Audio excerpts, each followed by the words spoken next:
पिशाच निकट न आवे, महावीर जब नाम सुनावे। हनुमान चालीसा की यह पंक्तियाँ शायद ही किसी को याद ना हो। मन में जरा से भय का आभास तक हो तो सबसे पहले संकट मोचन हनुमान जी का नाम ही याद आता है। फिर वह डर किसी दुर्घटना का हो या केवल घनघोर अंधेरे में होने वाले अनायास आशंकाओं का, या फिर मन के विचलन के कारण हुए किसी आभास का, हम सीधे ही हनुमान जी का स्मरण करने लगते हैं। संकट कटे मिटे सब पीरा, जो सुमिरे हनुमत बलबीरा। हनुमान जी के लिए कहा जाता है, जिसका अर्थ तो सभी को ज्ञात है। जीवन के सारे शारीरिक और मानसिक कष्ट, सारी तकलीफें इनके नाम के स्मरण मात्र से ही दूर हो जाती है। जिस आत्मविश्वास का एहसास हनुमान जी को याद करने से होता है, उससे यह बातें सच ही प्रतीत होती है। हनुमान जी को उनके अनेक रूपों और नामों से जाना एवं पूजा जाता है। इनके प्रत्येक रूप का अपना महत्व और स्थान है। इन्हें हनुमान, बजरंगबली, संकट मोचन, पवन पुत्र, राम भक्त, महावीर आदि नामों से पुकारा जाता है।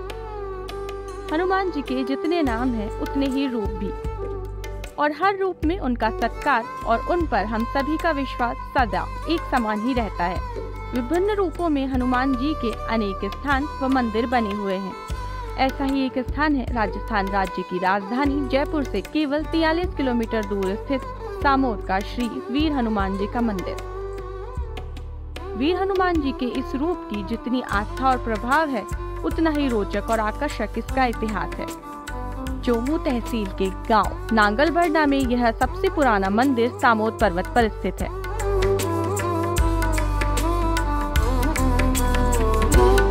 यहाँ तक जाने के दो रास्ते हैं, एक ट्रैकिंग का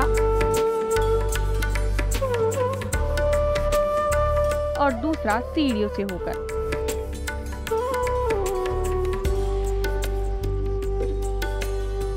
सामोद वीर हनुमान जी का मंदिर अपने अनूठेपन के साथ ही दिव्यता के लिए भी जाना जाता है। इस मंदिर में हनुमान जी की 6 फीट की विशाल प्रतिमा विद्यमान है।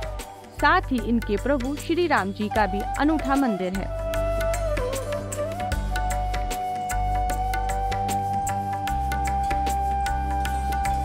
पर्वत शिखर पर स्थित हनुमान जी के दर्शन करने के लिए करीब 1100 सीढ़ियां चढ़ना होता है। अजीब बात यह है कि इन सीढ़ियों की संख्या कितनी है, यह पूर्ण रूप से कोई नहीं बता सकता। हनुमान जी का दर्शन करने और पूजा कर आशीर्वाद प्राप्त करने के लिए यहाँ भक्त दूर दूर से आते हैं।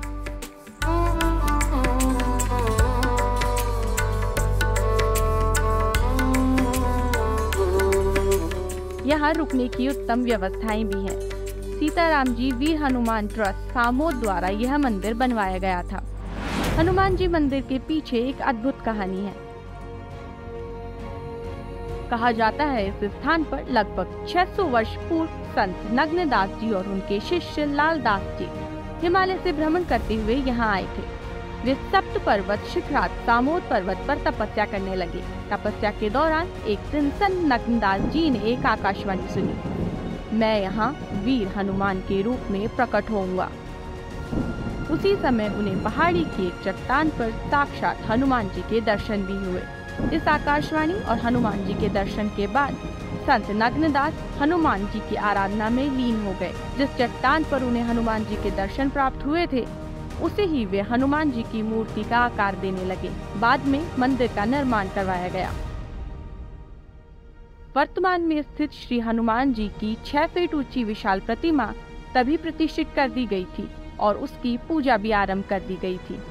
यहाँ की मान्यता के अनुसार संत श्री नग्नदास जी स्वयं वीर हनुमान जी की पूजा किया करते थे और मूर्ति को सदा पर्दे से ढककर रखते थे। लेकिन एक दिन एक भक्त मंदिर में आया और पर्दा हटाकर दर्शन करने की प्रार्थना की। लालदास जी ने पर्दा हटाकर हनुमान जी के दर्शन करवा दिए। ठीक उसी समय मूर्ति में एक भयंकर गर्जना हुई और भक्त मूर्छित होकर गिर पड़ा।